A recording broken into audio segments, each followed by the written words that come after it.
तो भाई लोग कैसे हो। आज मैं आप लोग के सामने लेके आया हूँ नरक का गुलाम। चलिए कहानी स्टार्ट करते हैं। वल्लभगढ़ में गरीब दास नाम का एक गरीब किसान रहता था। किसान का एक लड़का था रतन। रतन बहुत सुंदर था। गरीब दास रतन का विवाह किसी बहुत सुंदर कन्या से करना चाहता था। उसने अपने बेटे के लिए बहुत सारी लड़कियां देखी। आखिरकार उसे रामगढ़ के एक जुलाहे घनश्याम की लड़की रूपा बहुत पसंद आई और उसने रूपा के साथ रतन का विवाह कर दिया। विवाह के अवसर पर रूपा के पिता घनश्याम ने गरीब दास से कहा, मेरे पास दहेज में देने के लिए कुछ नहीं है समधी जी। अरे आप अपनी सुंदर गुणवती कन्या दे रहे हैं, हमारे लिए यही बहुत है। रूपा बहुत ही सजीव चित्र बनाने में दक्ष थी। उसकी बनाई हर चित्र असली प्रतीत होता था। वह बुआई कढ़ाई में भी निपुण थी।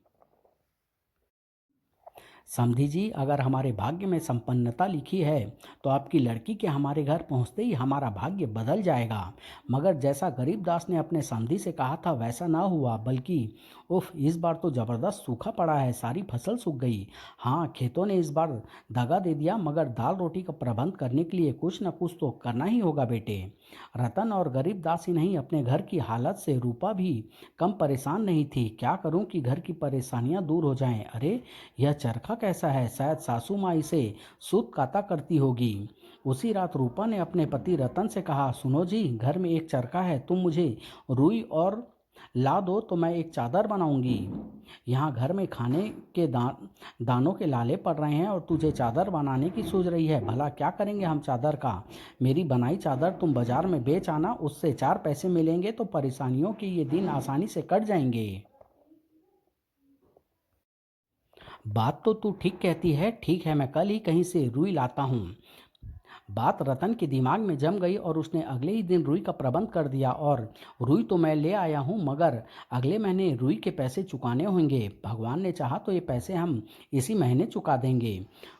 रूपा ने रुई से सूत काटा, फिर एक सुंदर सी चादर बुनी। चादर पर उसने बेहद लुभावनी कढ़ाई भी की। फिर यह चादर तुम बेच आओ, मगर अपने गांव के बाजार में इसे मत बेचना, इसे शहर ले जाओ और किसी बड़े आदमी को बेच देना।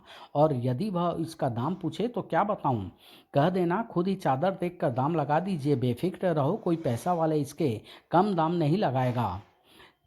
रतन चादर लेकर शहर के बाजार में गया। वहां लोगों ने पटरियां लगा रखी थी। पटरियों पर ढेर सारा भांति भांति का सामान था, किंतु रतन के पास तो केवल एक चादर थी। चादर लिए वह एक कोने में खड़ा हो गया और कुछ देर खामोश खड़े रहने के बाद, यूं खामोश खड़े रहने से तो कोई मेरी तरफ देखेगा भी नहीं, मुझे जोर जोर से आवाज़ लगानी चाहिए। और फिर चादर ले लो चादर, राजा महाराजाओं के घर बिछाई जाने वाली चादर ले लो। सब रतन की आवाज़ लगाकर पुकारने का अवसर हुआ और एक अमीर उसके निकट आया। उसने चादर देखी, फिर कितने की है यह चादर। मैं क्या कहूँ, आप खुद ही चादर देखकर कीमत लगा लीजिए। चादर तो वाकई राजा महाराजाओं के घर बिछाने लायक है। मैं तुम्हें इसकी कीमत 1000 स्वर्ण मुद्राएं दे सकता हूँ, पर एक शर्त है। शर्त? कैसी शर्त? तुम्हें 15 दिन के अंदर मुझे ऐसी एक चादर और तैयार कर देनी होगी। ठीक है, तैयार करवा दूंगा। और फिर चादर बेचकर रतन खुशी खुशी घर पहुंचा। उसने अपनी पत्नी रूपा को बताया, 15 दिन बाद एक चादर और देनी है, मैं हफ्ते भर में एक और तैयार कर दूंगी। और फिर रूपा दिन रात चादर तैयार करने में जुट गई। उधर यह चादर तो बड़ी शानदार है, क्यों ना मैं यह महामंत्री जी को भेंट कर दूं। इस चादर पर बने चित्र ऐसे हैं जैसे कि बिल्कुल सजीव हो, एकदम जीते जागते उड़ते पक्षी, तालाब, पेड़ आदि। वाह! अमीर सेठ सरदारी लाल ने वह चादर महामंत्री चतुर सेन को भेंट कर दी। वाह, क्या शानदार चादर है। तुम ऐसी एक चादर और तैयार करवा कर मुझे दो सरदारी लाल, मैं तुम्हें मुंह मांगी कीमत दूंगा। चादरों का जोड़ा मैं महाराज को भेंट करूंगा, महाराज खुश हो जाएंगे। अच्छा हुआ मैंने एक चादर बनाने के लिए चादर वाले को पहले से ही कह दिया था। ठीक है मंत्री जी, मैं 15 दिन बाद एक चादर और तैयार करवा के दे दूंगा। और फिर 15 दिन बाद रतन ने चादर सेठ सरदारी लाल को दी तो, भाई तुम्हारी चादर मुझे बहुत पसंद आई, तुम मेरे लिए ऐसी और चादरें तैयार करवा दो, और हाँ, तुम्हारा नाम क्या है, तुम रहते कहाँ हो। सेठ सरदारी लाल को रतन ने अपने घर का पता व नाम सब कुछ बता दिया, यह भी बता दिया कि चादरें उसकी पत्नी तैयार करती है। फिर वह प्रसन्नतापूर्वक अपने घर पहुंचा। तुम्हारे हुनर ने हमारे दिन बदल दिए रूपा, मैं सपने में भी नहीं सोच सकता था कि हमें चादर की इतनी कीमत मिल जाएगी। सेठ सरदारी लाल ने दूसरी चादर महामंत्री चतुरसेन को दी तो महामंत्री चादरों का जोड़ा वल्लभगढ़ के राजा भानु प्रताप को भेंट कर दिया। वाह, क्या शानदार चादरें हैं, जी करता है बनाने वाले कारीगर के हाथ चूम लूं। हम इसे बनाने वाले कारीगर से मिलना चाहेंगे महामंत्री, कहाँ रहता है वो। महामंत्री ने राजा को रतन और उसकी पत्नी द्वारा चादर तैयार किए जाने के बारे में बताया तो वह स्त्री स्वयं कितनी सुंदर होगी जिसने ये चादर तैयार की है। राजा भानु प्रताप ने जितना सोचा उतना ही ज्यादा बलवती इच्छा उसके दिल में रूपा को देखने की पैदा हुई, और अगले दिन वेश बदल कर वह रतन के यहाँ पहुंचा। रतन उस समय और रुई लेने गया हुआ था, उसके पिता खेत पर गए हुए थे, घर में अकेली रूपा थी। उसने दरवाजा खोला। कहिए। क्या कहूँ, तुम्हें देखकर तो मैं अपना सब कुछ भूल गया हूँ सुंदरी। क्या बकते हैं आप, जानते नहीं मैं शादीशुदा स्त्री हूँ, जाइए दफा हो जाइए यहाँ से।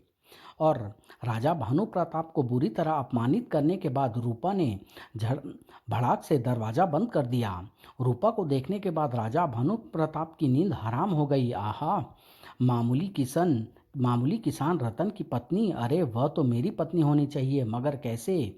अगले दिन राजा भानु प्रताप ने महामंत्री चतुरसेन से बातचीत की। हम उस रूप सुंदरी के बिना नहीं रह सकते महामंत्री जी, किंतु महाराज यदि आप उसे जोर जबरदस्ती द्वारा अपना बनाएंगे तो जनता पर बुरा असर पड़ेगा। फिर हम क्या करें, आप ही कोई उपाय सुझाइए। सोचने के लिए मुझे थोड़ी मोहलत दें महाराज। ठीक है, आप 3 दिन में कोई ना कोई ऐसी तरकीब सुझाएं जिससे रतन हमारे रास्ते से हट जाए और हम उसकी पत्नी को अपना बना सकें, वरना हम यही समझेंगे कि आप महामंत्री के पद योग्य नहीं हैं। उफ, चादरे महाराज को भेंट करके तो मैंने अपने लिए भी मुसीबत खड़ी कर ली। महामंत्री घर पहुंच उदास होकर बैठ गए। महामंत्री का घरेलू नौकर हरिया कुछ ही क्षणों बाद उनके लिए पेय लेकर वहां आया। शरबत लीजिए मालिक, यह शरबत तुम ही पी लो हरिया, आज हमारा मन बहुत उदास है। क्यों मालिक, गुस्ताखी माफ हो, हमें अपनी परेशानी बताएं, शायद हम परेशानी दूर कर सकें। यह समझ लो कि अब हम ज़्यादा समय तक महामंत्री नहीं रह सकेंगे। ऐसा क्यों मालिक, नौकर बेचारा क्या सलाह देगा। यह सोचकर महामंत्री ने उसे पूरी बात बताने में कोई हर्ज नहीं समझी। सब कुछ सुनकर हरिया ने महामंत्री से पूछा, यह रतन आदमी कैसा है, क्या करता है। महामंत्री ने हरिया को रतन के बारे में बताया तो, मालिक मुझे तो नहीं लगता कि यह रतन बहुत चालाक व्यक्ति होगा, क्यों ना आप उसे किसी मुश्किल काम से कहीं भेज दे, ऐसे काम पर जहां से उसका जीवित लौटकर आना असंभव हो। यदि वह मर गया तो उसकी पत्नी महाराज किसी तरह शादी करने की जुगत भिड़ा सकते हैं। वह सुझाव तो तुम्हारा अति उत्तम है। अगले दिन महामंत्री ने यही सुझाव राजा भानु प्रताप को दिया। वह महामंत्री, जवाब नहीं, तुम्हारा क्या उपाय सोचा है। हमें खुद अपने हाथों से कोई गुनाह करने की आवश्यकता ही नहीं है। हम रतन को डाकू जालिम सिंह को पकड़ कर लाने का काम सौंप देते हैं। फिर क्या था, जैसे कि राजा व महामंत्री ने योजना बुनी उसके अनुसार रतन को राज दरबार में बुलाया गया। और भाई रतन, हमने सुना है तुम बहुत अक्लमंद हो, आपका सेवक हाजिर है महाराज। अच्छा तो ठीक है, यदि हम तुम्हें कोई मुश्किल काम सौंपेंगे तो करोगे। कोशिश तो अवश्य करूंगा महाराज, मेरी कोशिश होगी कि आपका दिया हर कार्य पूरा कर सकूं। तो ठीक है, तुम जानते ही हो कि डाकू जालिम सिंह बड़ा चालाक डाकू है। हमारी सेना बहुत कोशिश करने पर भी उसके अड्डों का पता न लगा सकी, उसे गिरफ्तार करने में असमर्थ रही है। हम चाहते हैं तुम उसे अपनी अक्ल और सूझबूझ से पकड़कर हमारे सामने पेश करो। मैं, हाँ तुम, याद रखो तुमने खुद ही अभी कहा था तुम हमारा दिया हर कार्य पूरा करोगे, इसलिए डाकू जालिम सिंह को पकड़वाने में असफल रहे तो तुम्हारा सिर धड़ से अलग कर दिया जाएगा। रतन उस रोज बेहद उदास होकर अपने घर पहुंचा। क्या बात है स्वामी, आज आप बेहद उदास और दुखी दिख रहे हैं। रूपा के बहुत पूछने पर रतन ने कारण बताया। तो क्यों घबराते हैं आप, डाकू जालिम सिंह को पकड़ना कोई बहुत मुश्किल काम नहीं है। और फिर रतन की बुद्धिमती पत्नी ने रतन को एक तरकीब बताई। अगले रोज, हाय हाय हम लूट गए, बर्बाद हो गए हम। क्यों चिल्ला रहे हो, क्या हुआ भाई। अरे क्या बताएं, डाकू जालिम सिंह हमारा सब कुछ लूट ले गया। उसके साथ जो अप्सरा सी औरत थी उसने तो मेरी पत्नी के सारे गहने भी उतरवा लिए। खबर डाकू जालिम सिंह तक भी पहुंची। क्यों रे सांभा, क्या खबर लाया है रे। सरदार वल्लभगढ़ के एक किसान के यहाँ कल रात डाका पड़ गया और उसका कहना है कि डाका डाकू जालिम सिंह ने डाला है और उसके साथ एक अप्सरा सी औरत भी थी। अप्सरा सी औरत, क्यों बे कालिए, सुना सुना तुमने।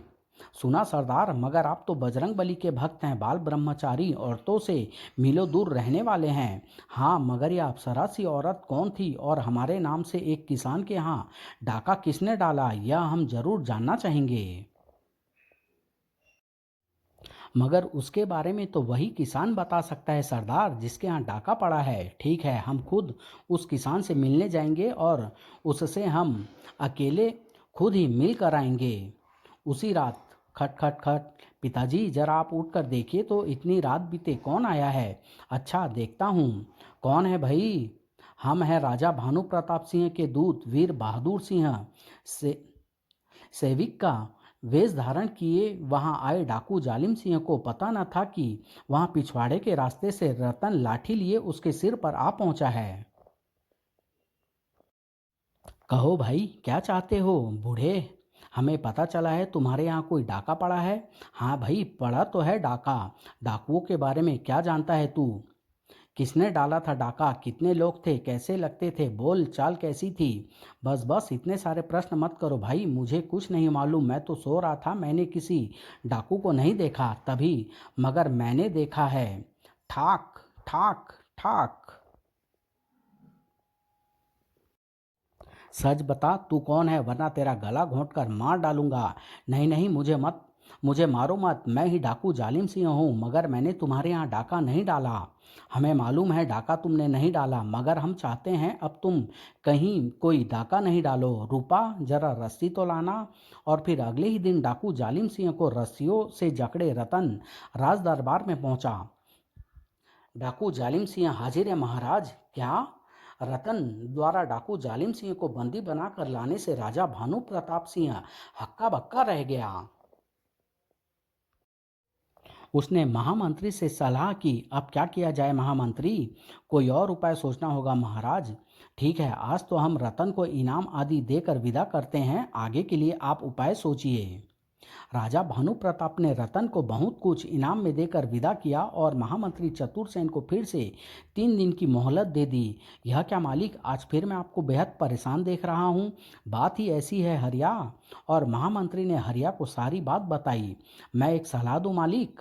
हाँ हाँ अवश्य मालिक, इस रतन को हुक्म दीजिए कि वह स्वर्ग जाकर महाराज के स्वर्गीय पिताजी के हालचाल लेकर लौटे। अव्वल तो रतन स्वर्ग जा नहीं सकता और अगर जाएगा तो वहाँ से वापस नहीं आएगा। ये कहानी मैं यही समाप्त कर रहा हूँ, बहुत जल्द इसका अगला भाग लेके आऊँगा। धन्यवाद।